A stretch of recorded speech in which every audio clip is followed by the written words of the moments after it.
Oi, mais uma vez nós estamos aqui no Papo de Crente TV para conversarmos, eu, Nilza Valéria, Wesley Teixeira e Adriane Maia, sobre os impactos do racismo na saúde, na nossa saúde.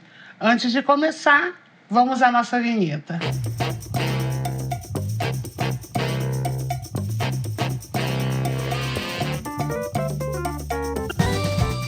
Nós vamos orar, agradecendo a Deus, porque somos brasileiros, essa nação que é uma nação muito especial, porque tem um povo muito especial.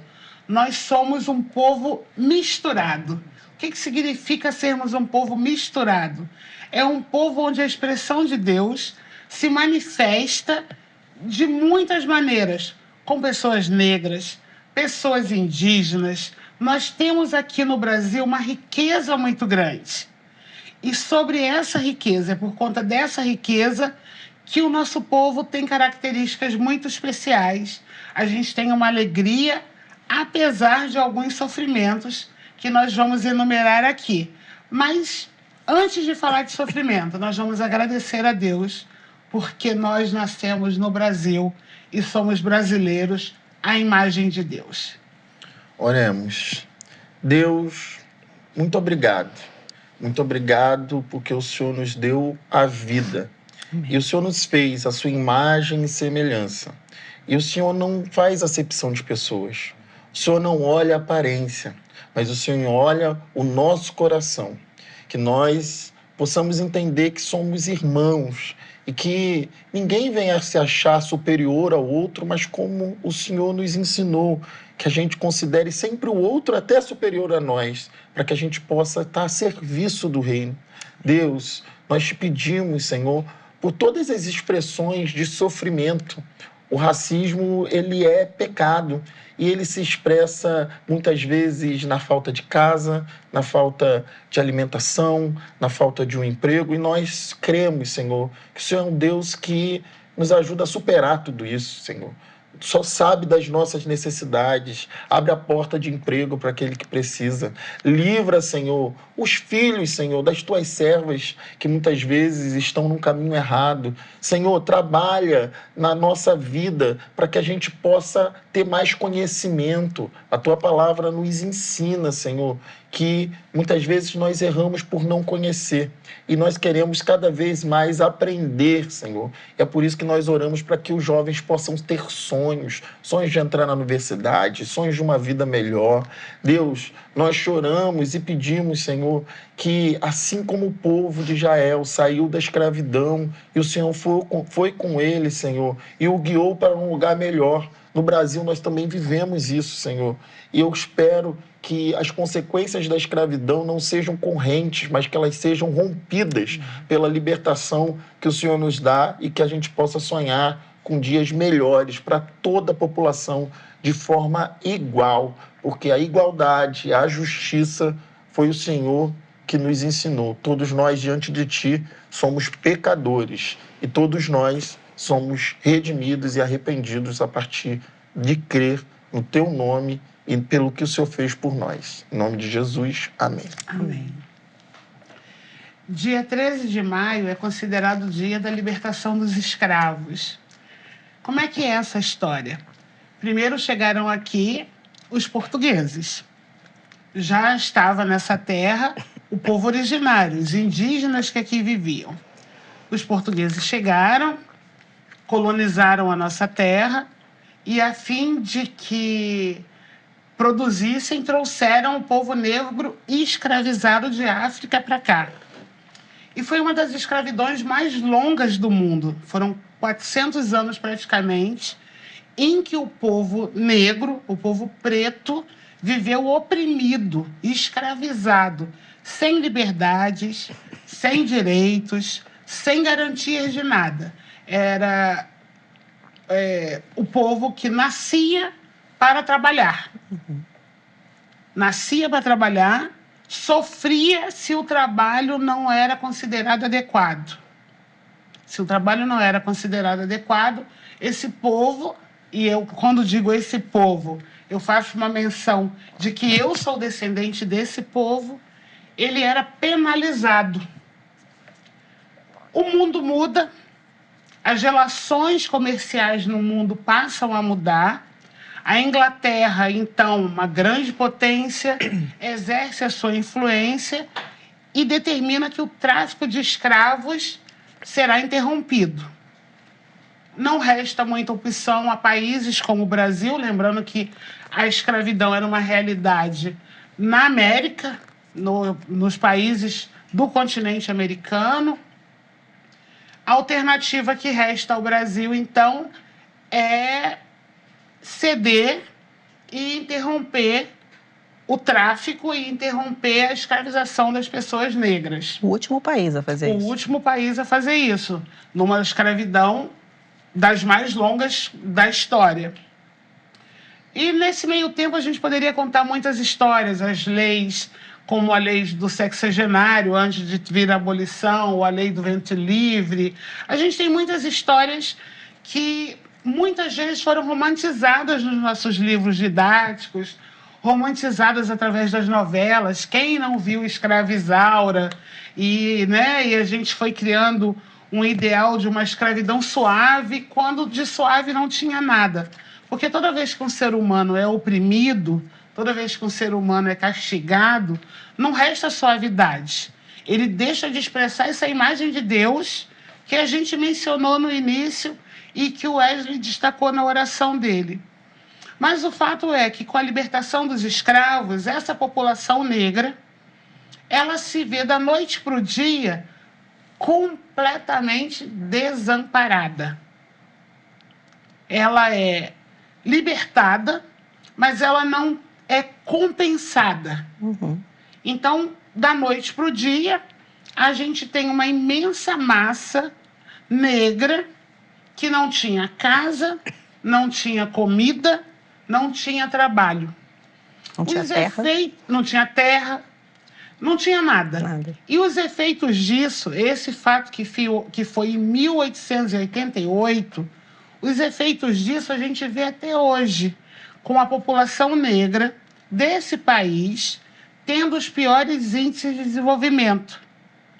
É a população menos escolarizada, é a população que tem os piores salários, que tem menos preparo para encarar a vida. E isso gerou, e é o tema da nossa conversa aqui hoje, a partir desse fato a gente começa a falar sobre racismo. O racismo, ele faz parte da realidade brasileira desde esse processo que vem do período colonial. Desde o processo... que a gente deveria, nesse momento, também, frisar essa parte da escravidão.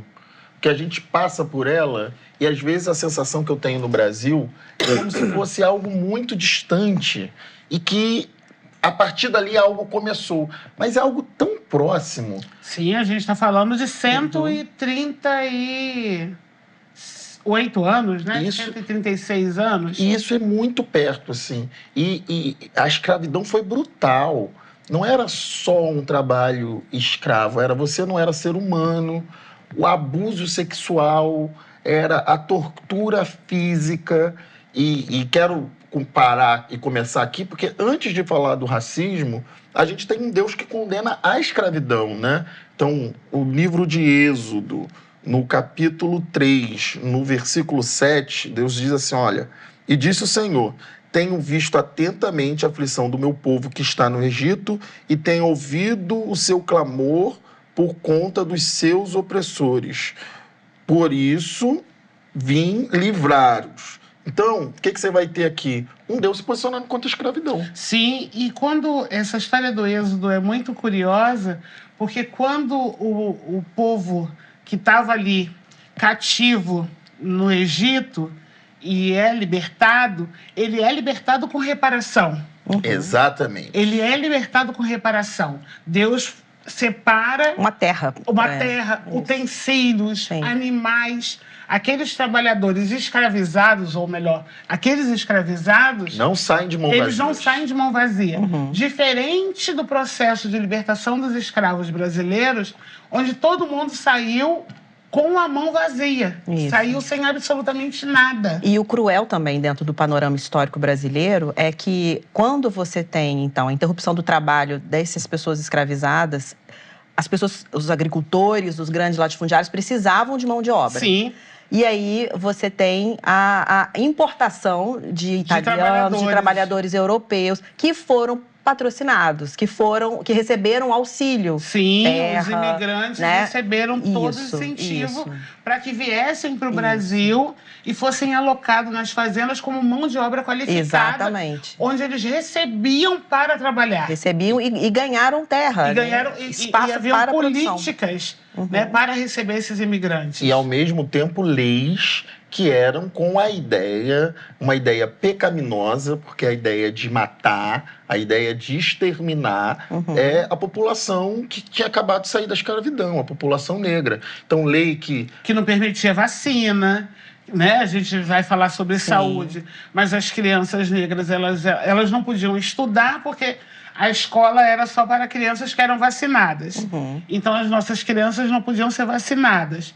E nós tivemos, nos relatos históricos, uma centena de doenças que afetaram essa população que não tinha cuidado. Isso tudo muito permeado por uma cultura que tinha e que vinha de uma teologia que não reconhecia, naquele momento histórico, a população negra como um ser de direitos, uma pessoa à imagem e semelhança de Deus.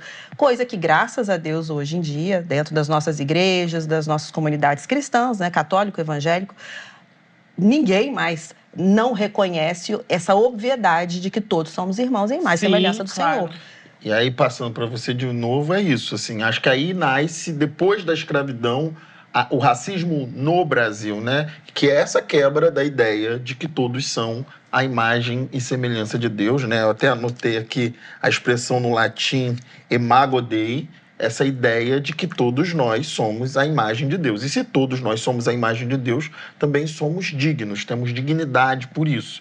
Quando isso é quebrado, quando alguém afirma que não, alguns são superiores a outros, isso aí começa o racismo, né? Que acho que é essa parte que você ia falar. E o racismo é justamente isso. O racismo é quando alguém ou algum grupo se determina superior a um outro grupo ou uma outra pessoa. Esse é o conceito mais básico para a gente tocar essa conversa sobre o que é racismo. Muito se fala sobre o racismo. Sim. Então, é necessário que a gente entenda que o racismo é justamente eu ou qualquer pessoa se considerar superior a outra. Seja por sua etnia, pela cor da sua pele, pela sua origem, de que país ela veio. Então, racismo, para a gente nivelar nossa conversa, é alguém que se considera superior a outro. E durante muito tempo, isso que o Wesley falava e vocês falaram aqui, a Adriane começou, se acreditava que negros eram desprovidos de alma. Exatamente. Né? Então, essa superioridade se manifestava porque negros desprovidos de alma seriam seres inferiores. Sim. Seriam pessoas que não mereceriam consideração. E a história foi provando, e a ciência foi provando o contrário. Sim. Foi provando que seres humanos são iguais, independente da cor da pele que a gente carrega. Agora, eu queria trazer também para a nossa conversa sobre o racismo os impactos que esse racismo tem no âmbito da saúde da população negra do nosso país. E para pensar um pouco sobre essa questão de saúde, conversando com todos esses dados que vocês trouxeram, é importante introduzir uma temática na saúde pública, na saúde coletiva, que é muito, muito importante, que são os determinantes sociais para a saúde da população. O que é isso, determinantes sociais? São fatores, questões como uma pessoa vive, como ela nasce, de aonde ela trabalha. São questões sociais, são do dia a dia, mas que impactam diretamente na saúde das pessoas. E a partir desse olhar, reconhecendo o racismo, reconhecendo que essa população negra ela está em desvantagem por causa desse caminhar histórico nosso, a gente identifica que isso que tem um impacto na saúde da população negra. Existem questões na saúde dessa população que são sofridas pelas iniquidades sociais. E por esse olhar que a gente precisa focar, né, e cuidar e prevenir as doenças e essas iniquidades que acometem mais a saúde da população negra, né? Então, assim, não basta só ir ao médico. A gente precisa compreender que saúde envolve condições de vida. E se você está num país como nós estamos, onde ainda a população negra está em desvantagem, a gente sabe que os dados, por exemplo, de acesso à informação, de acesso à educação, têm demonstrado uma melhora, né? Felizmente, nos últimos anos, a gente percebe que a população negra tem estudado mais, mas ainda assim precisa de alcançar uma equidade com o restante da população. São anos... anos e anos de iniquidade, isso, né? A questão socioeconômica, né, que você colocou, é uma disparidade muito grande. A gente começou uma corrida em desvantagem. Exato. A gente começa a correr, só que já tinha gente correndo lá na frente. Isso. Então, a gente, ao longo desses anos, a gente vem tentando compensar essa diferença. Isso. Porque saíram correndo na nossa frente. E o que isso tem a ver com a igreja, né? O que isso tem a ver com os nossos irmãos em Cristo? Uhum. Primeiro, porque as nossas igrejas estão repletas de pessoas pretas. Uhum. Então, esse assunto, meu irmão, ele fala diretamente com todos nós. Uhum. E porque nós somos o povo de Deus. Esse Deus que não faz acepção de pessoas. Então, esse é um assunto que nos interessa. A gente precisa discutir esse assunto porque nós representamos, nós testemunhamos esse Deus vivo que não faz diferença entre os seres humanos. E eu acho que a igreja precisa falar disso, porque a igreja denuncia o pecado. Uhum. Irmãos, e o racismo é pecado. Quer ver? Vou te provar lá na Bíblia. Abre a Bíblia aí, no livro de Tiago, no capítulo 2, no versículo 9. Se fazes acepção de pessoas, cometeis pecado e sois condenado pela lei como transgressores. Aquele que faz acepção de pessoas comete pecado, porque Deus não faz acepção de pessoas. E isso, irmão, tem um impacto no irmão da sua igreja. Se o irmão da sua igreja está lá no culto e ele não se sente um ser humano, alguém que é digno de valor, muitas vezes, quanta baixa autoestima isso nos gerou, as pessoas não se considerarem belas, não se considerarem dignas, e isso impactou muito. Então, a população negra, agora, com tudo que vem acontecendo, a gente sabe o quanto a autoestima tem melhorado, o quanto as pessoas estão se sentindo mais valorizadas, colocando seus cabelos, sua beleza, e isso é muito importante. E eu queria, já nesse espírito que nós estamos falando, de considerar que todas as pessoas são seres humanos e merecem ser valorizadas, chamar para cantar com a gente uma cantora que eu conheci ainda na escola pública, porque eu venho também de escola pública, na luta pelo acesso à universidade, da educação que a gente tanto precisa, e depois fomos para a universidade pública. Ela é lá do meu bairro, Centenário, em Duque de Caxias. Uma jovem negra cantora.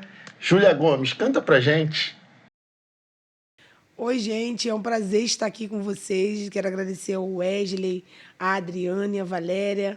Muito bom estar aqui participando dessa roda de conversa maravilhosa, a qual está agregando muito o meu conhecimento. E eu quero cantar aqui uma canção, Quero que Valorize o que Você Tem. E me acompanhando aqui no violão, meu amigo Jonas. É um prazer estar aqui na companhia dele, um grande profissional.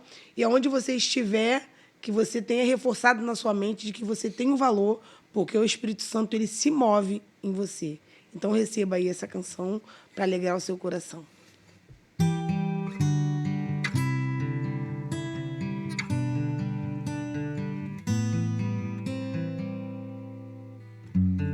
Quero que valorize o que você tem. Você é um ser, você é um alguém tão importante para Deus.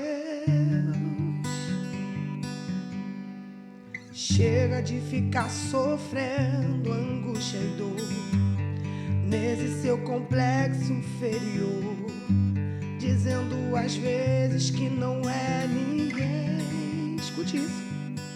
Eu venho falar do valor que você tem. Eu venho falar do valor que você tem. Ele está em você, o Espírito Santo se move em você, até com gemidos inexprimíveis, inexprimíveis.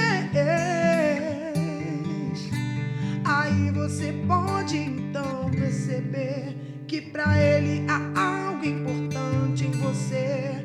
Por isso levante e cante, exalte ao Senhor. Você tem valor, o Espírito Santo se move em você. Você tem valor, o Espírito Santo se move em você. Quero que valorize o que você tem.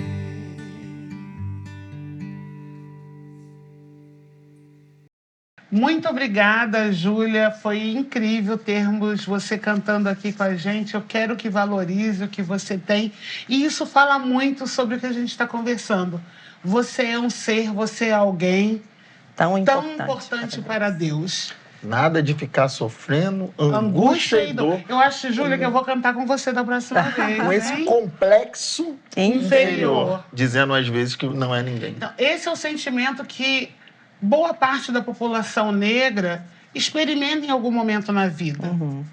Em algum momento na vida é muito difícil a gente encontrar uma pessoa negra que não tenha sido menosprezada, que não tenha recebido um olhar de indiferença, porque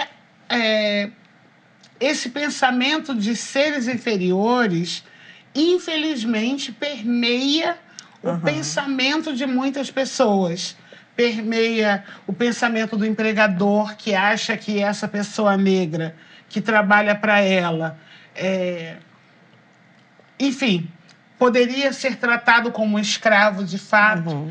Sem falar de um país que marcadamente tem saudade da escravidão. Muitas vezes a gente fica com a impressão de que o Brasil é um país que tem saudades da escravidão. Está aí a gente agora nessa luta que diz respeito também à igreja e diz respeito à saúde, de que a gente tem que trabalhar 5 dias e descansar 2.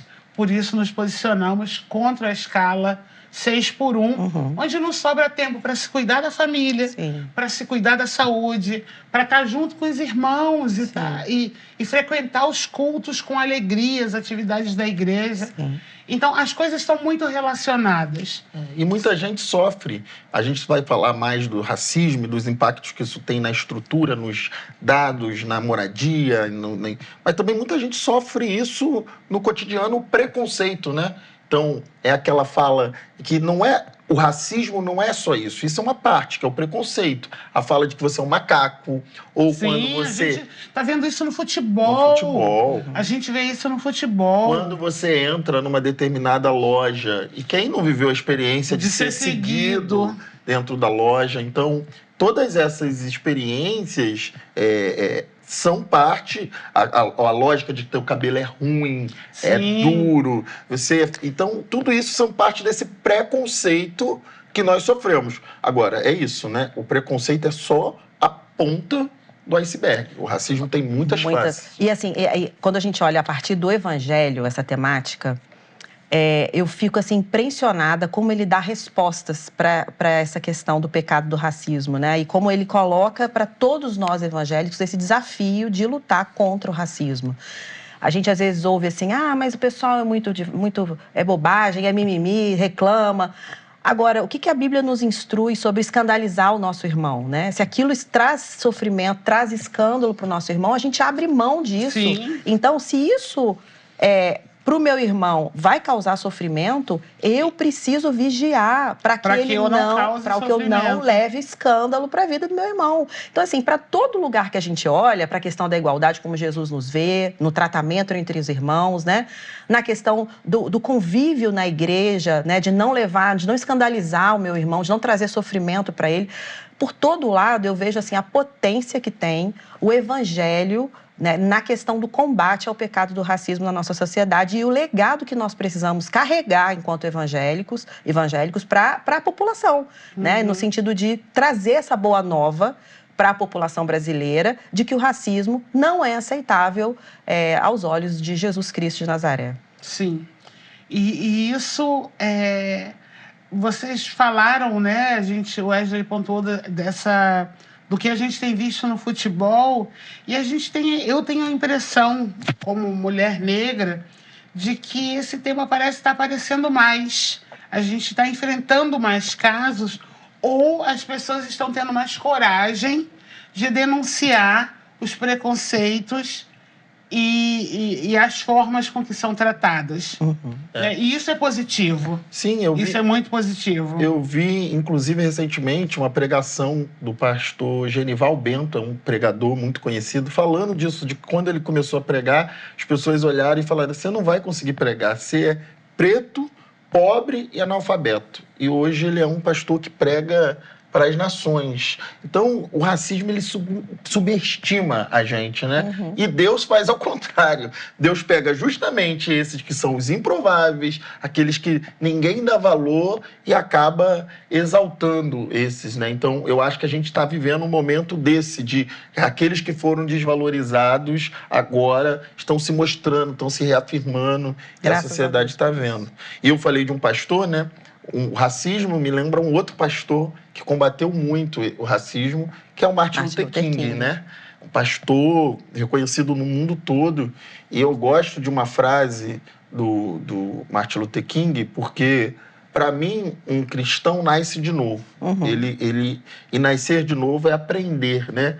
E ele diz que se você aprende a odiar, também pode se aprender a amar. Então, o aprendizado... Ninguém nasce odiando o outro pela cor da sua pele, né? Então... O aprendizado é... Então, irmãos, aprenda a amar. Olhe também em você mesmo, porque às vezes no Brasil tem isso, né? O racismo existe, mas ninguém é racista, né? Então, olhe para você mesmo, veja, olha... O pecado está dentro do meu coração. Eu já pratiquei isso, eu já fui assim, mas, olha, eu não quero ser, não. Eu vou motivar meu irmão, eu quero ver ele como igual. Eu vou ajudar o meu irmão, que talvez tenha um impacto por causa disso, né? É nítido que quem mora na favela é esse povo que saiu da escravidão e não teve onde morar. Quando você olha as cadeias, as prisões... estão cheias de pessoas negras. Ah, mas a população negra é a maioria. Então, por isso, a prisão tem mais gente. Agora, a universidade pública é o contrário. A maioria da população negra foi acessar a universidade pública muito depois. Então, por que em um lugar a gente é minoria e no outro lugar a gente é maioria? Isso tem um impacto. Quantos jovens negros a gente não conhece que estão morrendo por causa da criminalidade? Quantos jovens... Então, ou a gente olha para isso e se decide como uma igreja que vai combater o pecado e que vai salvar vidas, ou a gente vai estar perdendo essa oportunidade, né, que Deus nos deu. E esse racismo precisa ser combatido também a partir das instituições, assim, do nosso país. Por isso é muito importante que a gente fale de saúde, né, que a gente se propôs a conversar aqui, porque há uma face desse racismo que se manifesta nas questões de saúde. A gente conversava antes de começarmos a gravar sobre a violência obstétrica. Né? Quantas mulheres negras sofrem quando elas vão ter os seus filhos, porque a partir da falsa crença de que as mulheres negras suportam mais dor do que as mulheres brancas. Isso é uma mentira. E muitas vezes essa mulher negra que sofre violência obstétrica, ela nem sabe que ela sofreu a violência. Então, a gente também tem um papel de explicar como esse racismo se manifesta. Sim, na saúde, isso foi assim, é muito importante a gente entender assim, como o SUS também, né, ele abriu a possibilidade e a oportunidade de conversar e de pesquisar, da gente entender melhor a saúde da população negra, né? E aí, em 2009, ainda no governo, acho que Lula II, né? Em 2009 foi criado uma política nacional de saúde integral da população negra.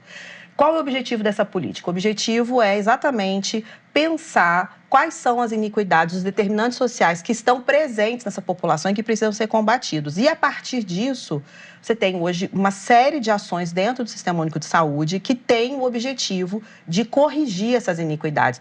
Por exemplo, a violência obstétrica, ela nasce a partir dessa reflexão, desse pensamento que foi introduzido no Sistema Único de Saúde, né? Várias outras questões foram elaboradas. Por exemplo, a gente sabe que a anemia falciforme é uma condição genética, né, que é muito mais marcada e presente na população negra. Uhum. A anemia falciforme, para quem não conhece, é um tipo de anemia que produz assim, uma alteração nas hemácias. A hemácia, geralmente, ela é redondinha. E aí, quando a pessoa tem anemia falciforme, ela fica em forma de foice. E isso produz problemas, dores, produz problemas vasculares, né? Produz anemia. Então, isso gera uma série de complicações. A maioria, 78% da população que morre de anemias falciforme, são negros. Por causa dessa política, foi observado essa questão e foi criada uma série de medidas que hoje já estão assim, em plena atividade de funcionamento. Por exemplo, o rastreio bem precoce da anemia falciforme. Foi incluído, não existia, agora ali incluído no teste do pezinho, o teste. Para que desde ali nasceu a criança, se a criança tem anemia falciforme, ela já vai ser acompanhada. Outra questão foi... Isso é muito bom. Muito, muito bom. Isso é muito bom. Prevenção sempre, né? Saúde sempre a gente trabalha com prevenção. Tem traço falcêmico. Então, outra questão que foi introduzida é a eletroforese, que é um exame de sangue que a pessoa faz para fazer esse rastreio mais tardio, tá? A geração que não passou pelo teste do pezinho já com isso, também só pode ser feito esse rastreio disponível no SUS.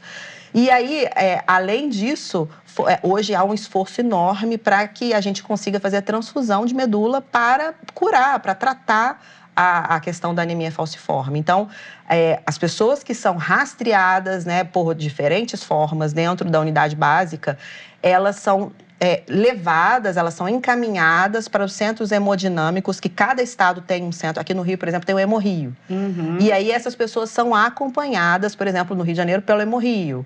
E isso nasce dessa política nacional de saúde integral da população negra, né? Então, assim, como é importante também que as instituições trabalhem para combater a iniquidade. E é muito bom a gente, e para mim como profissional de saúde, né, ver o Sistema Único de Saúde trabalhando nesse esforço de reduzir essas iniquidades. Me explica melhor, o que seria essa violência obstétrica? Então, a violência obstétrica é qualquer ação, qualquer medida violenta que diminui e que traz sofrimento para a mulher. E aí, o momento do parto é um momento muito especial para qualquer mulher, né? Imagina só você, Wesley, nesse momento, né, sofrer algum tipo de violência porque você é uma mulher negra.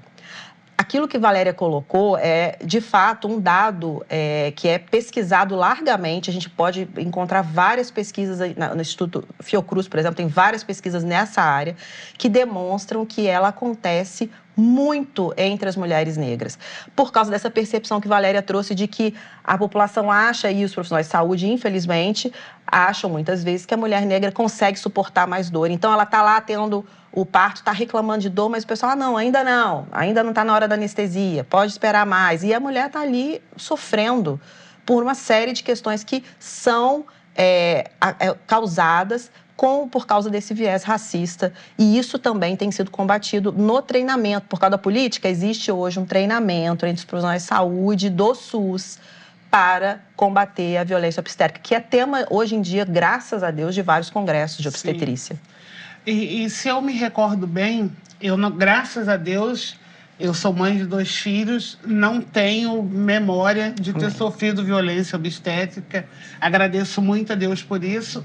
Mas muitas amigas relataram violência obstétrica e que foram ter essa percepção depois do parto, né? É o que acontece. Sim. Nem sempre ali naquele momento, porque é um momento que deve ser muito especial para a mulher. Sim. E muitas vezes, além da questão da dor, da anestesia que a mulher negra recebe em dose menor, se Ou não comparada recebe, com né? mulheres brancas, há também falas Sim. que remetem ao contexto socioeconômico dessas mulheres.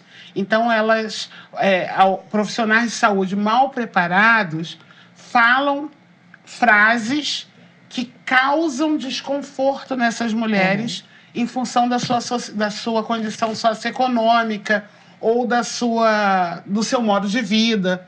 Se ela é uma mãe que ela está sozinha naquele momento. Então, menções a esse possível estilo de vida da pessoa ou da onde ela vem configura também uma violência Sim. obstétrica. Então, é muito importante que as mulheres saibam disso para que juntas a gente possa ainda reclamar nesses casos de violência e tornar sempre que isso seja estudado e combatido. Sim. Então, é necessário sensibilizar o profissional de saúde.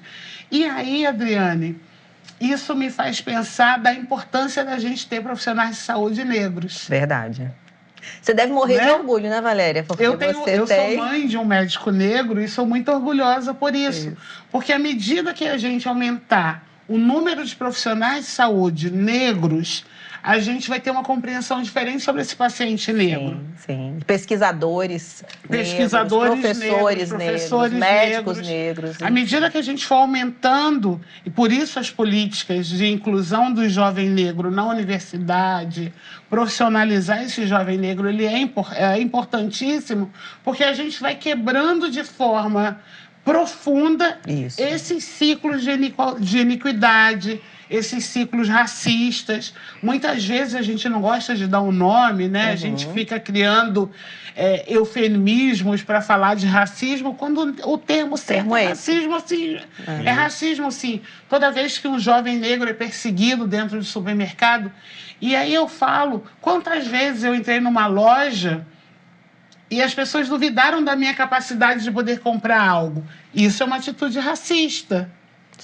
E isso gera um sofrimento que, de novo, falando de saúde... Falando em saúde, isso gera muito sofrimento. A saúde mental da população negra, ela é uma questão que tem preocupado exatamente por esse impacto cotidiano do racismo.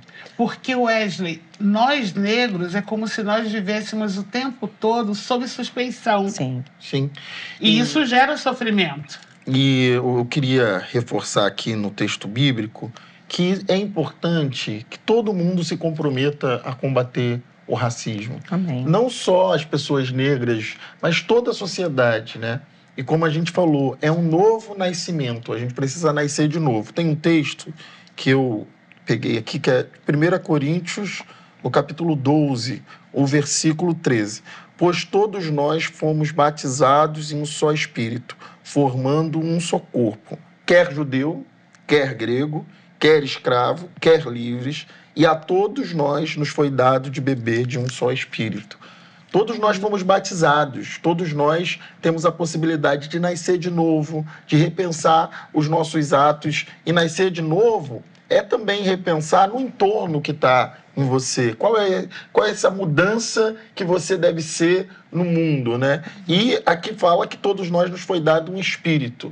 E eu peço muito que o espírito se desperte em nós, né? Que a gente deixe o mover do espírito nas nossas vidas para tentar se levantar contra isso, para dizer, olha, isso é errado, isso não tem que ser assim, isso tem que mudar na sociedade. Eu, por exemplo, fui chamado, na minha visão, a ajudar pessoas a entrarem na universidade.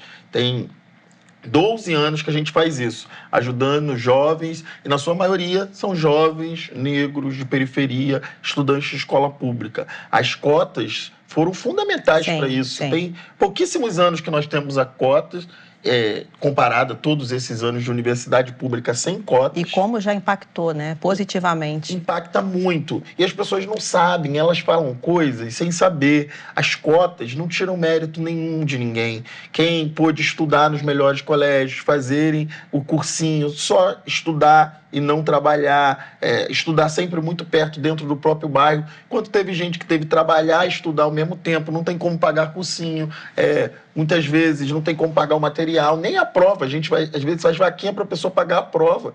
Essa pessoa que fez tudo isso e passou, tem tanto mérito uma contra as outras, né? E, ao mesmo tempo, a gente sabe que toda cota, ela é social. Isso é importante falar. As pessoas não sabem disso. Toda cota é social. A cota é para aqueles que foram menos favorecidos da nossa sociedade. A cota é para estudantes de escola pública. Então, assim, e mais... Cota não é quando a gente passa na frente de ninguém. Não. Isso é uma mentira. Cota é uma política de reserva de vagas. Isso significa que se tem 100 cadeiras, as pessoas que disputam por cotas estão disputando pelo número reduzido dessas cadeiras. São 20 cadeiras. Mas isso faz o que pelo menos hajam 20. Porque se não houvesse essas reservas de vaga, não haveria muitas vezes nenhum, ou 1 e 2. Então, é esse o cenário que a gente vê. E nem toda cota é só para negros. Não, indígena, né? Negros, indígenas, brancos, pobres, estudantes de escola pública. Sim. Porque o que a gente está falando aqui não é sobre um favoritismo, ou que é pelo contrário, é sobre igualdade. Isso. A gente quer que todas as pessoas tenham as mesmas oportunidades, mesmo sabendo que o impacto do que foi a escravidão continua nos perseguindo até hoje. E aí eu vou voltar para o texto de Êxodo, porque cotas são políticas de reparação.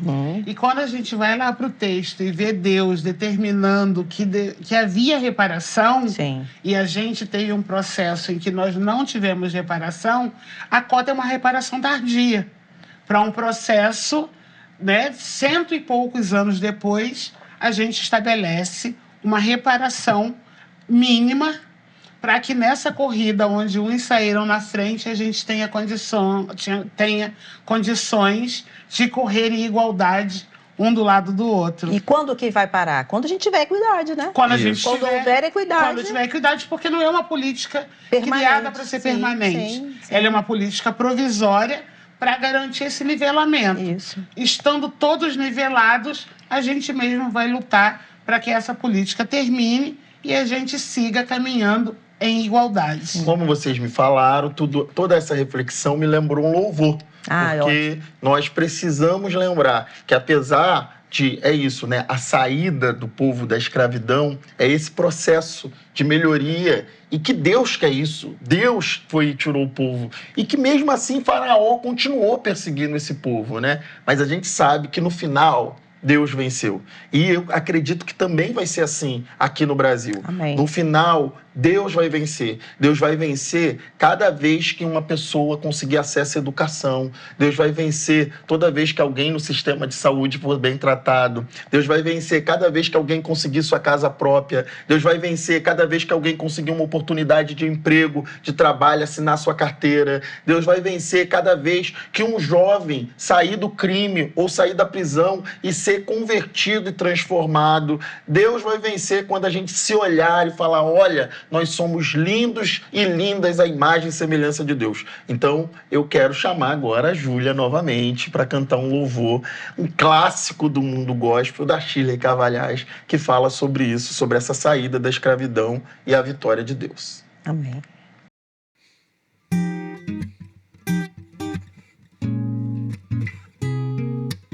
Eis o mar, atrás vem Faraó, porque nos trouxe aqui Moisés a este lugar, Israel assim lamentou então. Moisés a Deus clamou e Deus lhe falou: porque clamais a mim, toca nessas águas, o mar se abriu e Israel passou. Porque clamais a mim, toca nessas águas, mar se abriu e Israel passou. Lá vem Faraó na frente de Israel, quem chegará primeiro? Faraó, Deus. Lá vem Faraó na frente de Israel, quem chegará primeiro? Faraó, Deus. Uma coluna de fogo durante a noite guia Israel. Os carros de Faraó no meio do caminho quebrados paravam. Israel prevalecia, na frente seguia, e a noite pra ele tornou-se em dia. Israel prevalecia, na frente seguia, e a noite pra ele tornou-se em dia. Lá vem Faraó, Faraó morreu, Israel chegou primeiro. O Senhor é Deus. Lá vem Faraó, Faraó morreu, Israel chegou primeiro. O Senhor é Deus.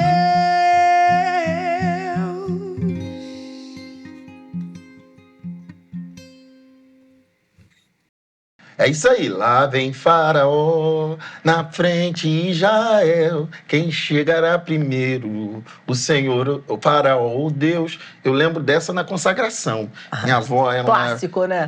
minha avó era uma velhinha negra, vinda de Pernambuco, bem baixinha, mas, ô mulher de Deus, quantas pessoas negras a igreja brasileira é formado pela população negra. E olha, é muito legal, assim, a gente fazer as pessoas pensarem na sua igreja, a população evangélica negra, cantando essa música e se vendo também Claro. nesse lugar de ser Claro. liberto pelo evangelho, E né? essa Isso é é a minha- muito bonito. É a minha história, a minha Aham, família, né? A minha família toda que se converte. Eu estava falando aqui da escravidão, desse processo que termina ali em 1888, né, assinado no papel, e é o período que a minha família assume a sua fé em Jesus Cristo.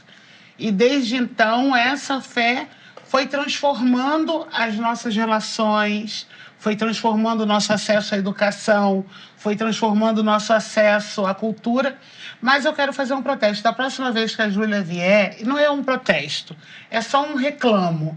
A gente vai de clássicos do cantor cristão. Vamos. Olha, Tá? Vamos. Nós vamos de clássico do cantor cristão, justamente por conta dessa minha memória. Uhum. E é o que me faz lembrar dos meus avós, me faz lembrar dos meus pais, dessa negritude que foi ressignificada pelo sangue de Jesus Cristo. é que ela é batista e a gente é do reteté. A nossa é outra. isso. Eu sou do A gente pentecostal. divide. A gente vai ter que dividir essa Minha avó bola era aqui. cantora, você sabia? Ah, não sabia. É, minha avó era cantora. Ela pegou o resquício da escravidão, então você pega pela idade, você percebe, né? Sim. Eu sei que meu avô, inclusive, ela tem memórias que ela contava desse final, né? Não chegou a pegar a escravidão, mas o final, porque Sim, sim. ela acabou, mas é isso, não, de fato. Porque ela não acabou ali no dia, na hora, né, gente? A gente está falando Nem de um todo país o território, muito né? grande. Não. Todo o território, os resquícios disso foram... Exato. Minha avó não pôde estudar. Então, ela se tornou cantora lendo a Bíblia, autodidata, lendo a Bíblia e aprendeu a história de ler. muitas E famílias da minha também. escrevendo, exatamente. Uhum. E aí ela lançou um disco. Esses dias eu estava rememorando, ouvindo o disco dela. E engraçado, como sempre tem a escravidão, porque uma das músicas dela falava justamente sobre isso. É sempre... A gente, às vezes, não percebe, mas dentro dos nossos hinos, a gente acaba falando das nossas libertação. dores, dos nossos sofrimentos. Eu lembro de um hino da harpa que também fala isso, assim. Vários hinos falam de que não vai ter, que no céu não vai ter mais isso, que no céu a gente vai ter casa, no céu a gente não vai ver mais um monte de gente morrendo, que no céu... Hinos que lembram coisas que muitas vezes a gente não sabe na nossa consciência. Sim. Mas no inconsciente a gente sente, né? E aí, a gente, falando de inconsciente, eu acho que é um bom tema para a gente falar de saúde mental, Pois é. porque tem afetado de forma muito pesada a população brasileira, em especial a população negra. É. Né? O Brasil hoje é o país que mais vende medicamentos psiquiátricos. A nossa população está adoecida. Uhum. E qual o impacto disso para a população negra? Essa população que já lida com essas iniquidades, já lida com toda a carga que a vida impõe nessa forma, né, dura, do resquício de todo o processo escravocrata que nós vivemos. É muito dramático. Eu te diria assim, que os números são muito assustadores e deve ser motivo de oração de todos nós. Assim, 75% dos homens que sofreram suicídio foram negros. Isso é para deixar a gente de joelho e clamando a Deus, assim, misericórdia, e ficar atento para a nossa população jovem.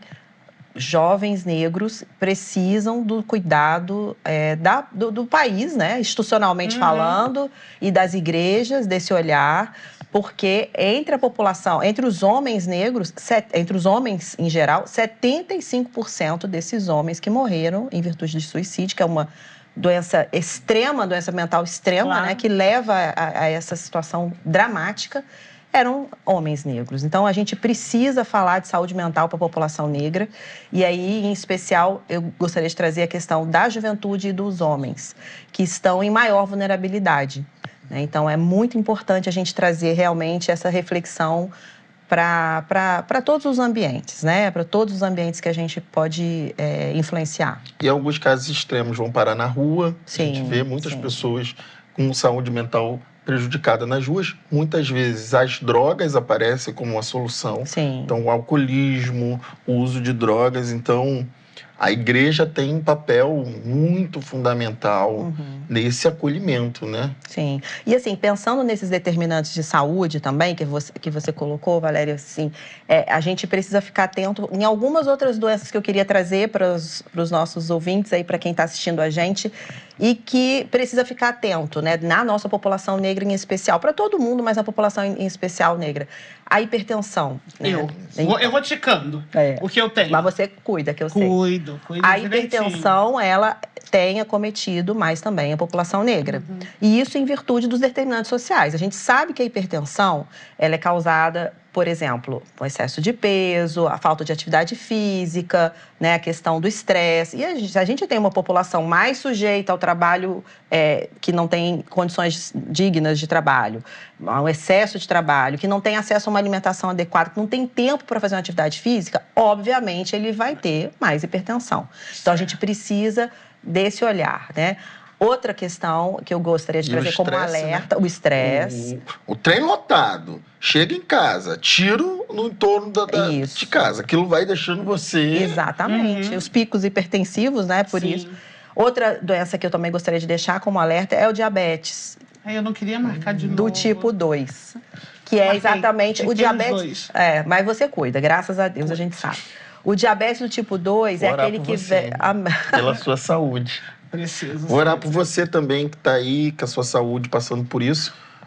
Mas vai se tratar. Ora e vigia. Eu ia falar médico, isso. Entendeu? Seu papel é isso, é se cuidar. Deus quer você vivo, bem, para poder ajudar aqui. Ainda tem muita coisa para fazer. É isso. Eu ia falar exatamente disso, vigiar também, né? E aí o diabetes do tipo 2 é aquele diabetes que acontece já na fase tardia, né? Já a pessoa madura. E ele também envolve cuidados com a dieta, com a saúde no ponto de vista de fazer uma atividade física.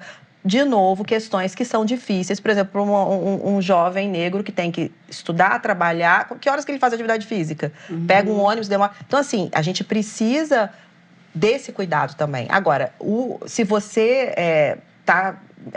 às vezes afere a pressão, vê que está com pico hipertensivo, né, ou com alguns sintomas de diabetes, né, muita sede, procure uma unidade básica de saúde. O SUS, ele fornece gratuitamente medicamentos para o diabetes e medicamentos para a hipertensão. Sim. Então, hipertensão eu sabia, diabetes também. E deixa eu te falar uma coisa, não só hipoglicemiantes orais, que são aqueles comprimidinhos, que são mais baratos mesmo e tal, mas insulina para quem precisa. Gente, isso nos Estados Unidos tem gente que morre porque não consegue pagar a insulina, porque a insulina lá é caríssima. Existe, inclusive, um fenômeno de idosos que estão retornando ao trabalho nos Estados Unidos, saindo da sua aposentadoria, que seria um momento, né, importante, e para trabalhar para pagar insulina, porque não conseguem. E aqui é de graça. Aqui a gente tem de Glória a Deus graça. por isso. Então, assim, a gente precisa cuidar. E aí você, homem, mulher negra, fique atento a essas questões, né? Especialmente a hipertensão, diabetes. Procure a unidade básica. A gente tem condições na unidade básica de saúde de fazer o teste de glicemia, de fazer a aferição da pressão arterial, de ser encaminhado para o tratamento fazer um monitoramento para acompanhar a evolução dessas doenças. Exatamente, exatamente. E além de tratar as doenças, pensar em prevenção, né? Coisa que a gente sempre fala também. Fazer uma atividade física, do jeito que dá, a gente sabe, por isso, de novo, falando da escala 6x1, se tiver 2 dias, né, a gente já faz ajuda. esses 2 dias e aí dá um jeito de fazer mais um, pelo menos. A OMS diz que fazer alguma atividade física é melhor do que não fazer nenhuma. Então, às vezes é subir uma escada, é o que você pode fazer. Fazer uma caminhada. É ir para o ônibus ou para o metrô andando, enfim. É importante se movimentar, né? E comer bem também. Comer bem. Um monte de irmão aí na glutonaria, comendo tudo, irmão. Crente não bebe, mas come. Equilibra aí. E aí, isso, às vezes, a gente sabe que não é fácil, Não o custo fácil. da cesta Mas precisa, básica. né? Mas, às vezes, é trocar um alimento que você pode preparar com a sua mão, fazer Isso uma aí. refeição ali com a sua família. Exatamente. Usando produtos do que preferir pedir uma comida pronta, Sim, uma comida, um biscoito, biscoito, Um uma monte de comida refrigerante. processada. Às vezes é uma troca, né? A gente precisa aprender a fazer trocas Isso. que vão ajudar na saúde da gente. Colocar um Vacinação. pouquinho menos de sal. Aí a Também a vacinação. vacinação é importante você estar com a sua vacinação em dia, né? A sua criança, o seu filho. E também estar atento ao caderno de vacinação da vida adulta, né? A gente tem uma população negra que é a maioria no Brasil. 55% da população. Entretanto, apesar de ser 55% da população, ele tem menores índices de vacinação. Então, assim, a gente precisa dar esse alerta para a população negra se vacinar. Não é fácil, porque às vezes a pessoa trabalha a semana inteira, o posto de saúde nem sempre abre sábado e domingo, então tem essa dificuldade, mas a gente precisa estimular, fazer com que essa pessoa saia um pouquinho mais cedo do trabalho. É direito dela, né? Vamos lá. É direito, não está pedindo favor nenhum. Sim. E precisa se vacinar, porque isso vai melhorar a saúde dessas pessoas. Mas tá difícil, né? Nos índices bons, a gente é minoria. Nos índices ruins, a gente é a maioria. É um ataque à nossa vida. Por isso que a política... Por isso que a gente está falando de racismo, porque isso é racismo. E por isso que o SUS precisa pensar na política nacional de saúde integral da população negra, para corrigir as iniquidades. Então, é fundamental, sim, que nós façamos um esforço como país para melhorar a saúde da população negra. Minha mãe tem feito rodas de conversa com as mulheres lá da igreja e de outras igrejas, justamente falando sobre a saúde da população negra. Isso aí é um exemplo do que você pode fazer na sua igreja. Eu diria isso. Reúne os irmãos, fale sobre isso, entendeu? Reúne os jovens, fale sobre isso. Reúne as mulheres, fala sobre isso. Porque as nossas igrejas podem contribuir muito sendo esses espaços de diálogo, onde a gente consegue circular informações de qualidade, informações sobre saúde. Você falou da vacinação, e hoje mesmo eu estava olhando a minha carteirinha de vacinação, porque todo mundo tem acesso à sua carteira de vacinação. Está no aplicativo, está no celular. Meu SUS Digital. É só baixar o Meu SUS Digital. Vamos colocar o QR Code aí do Meu SUS Digital, Meu SUS Digital, você baixa o aplicativo e você consegue ver todas... Eu vi todas as doses de Covid que eu tomei, porque eu me vacinei contra a Covid. Importante. Eu vi todas as doses que eu tomei, o dia e o local que eu tomei todas as minhas doses. Vacinação de gripe, todo o meu histórico de vacina está aqui no Meu SUS Digital. Tudo isso aqui. É importantíssimo. Antes era aquela caderneta que tinha que Agora ficar a gente carimbando. consegue aqui no celular. Entrou porque no aí não tem o risco de perder, de uma chuva levar, de a gente esquecer na outra casa, na mudança. Então, é um relato, assim, que a gente tem permanente para qualquer lugar que você for, tá ali. Então, assim, é um ganho muito grande para a gente. Inclusive, exames também ficam registrados no Meu SUS Digital. Vacinas, exames, toda a sua vida médica está no aplicativo. Se você for lá, baixar o aplicativo e registrar isso, porque é uma forma de você Isso. se cuidar. Isso. E assim, raça, ele não determina saúde, isso é muito importante, mas os determinantes sociais, ou seja, a qualidade de vida, como essas pessoas estão sujeitas, isso sim pode interferir na saúde da população negra. E aí está o desafio para os profissionais de saúde, para o SUS, para o país, para as nossas igrejas, em somar esforços para que todos tenham vida e tenham com abundância, inclusive os nossos irmãos negros. Os maiores valores, eu quero ir concluindo, né, nosso programa. Porque a gente vai voltar depois com outro tema. O livro de Gálatas, no capítulo 3, no versículo 28, vai defender a ideia que nós estamos falando aqui, a ideia da igualdade. Todos nós merecemos ser tratados de forma igual, como Cristo nos tratou. Então, Gálatas 3, 28 vai dizer: não há judeu nem grego, escravo nem livre, homem nem mulher, pois todos são um em Cristo Amém. Jesus. Que palavra Amém. maravilhosa. Amém.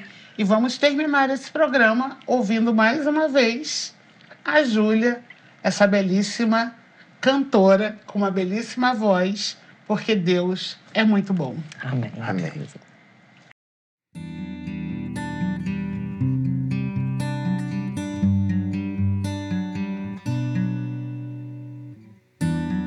O pecado não consegue esconder a marca de Jesus que existe em você. O que você fez ou deixou de fazer não mudou o início, Deus escolheu você. Sua raridade não está naquilo que você possui ou que sabe fazer. Isso é mistério de Deus com você. Você é um espelho que reflete a imagem do Senhor. Não chore se o mundo ainda não notou. Já é o bastante Deus reconhecer o seu valor. Você é precioso, mais raro que o ouro puro de Ofir. Se você desistir, Deus não vai desistir. Ele está aqui pra te levantar se o mundo te fizer cair.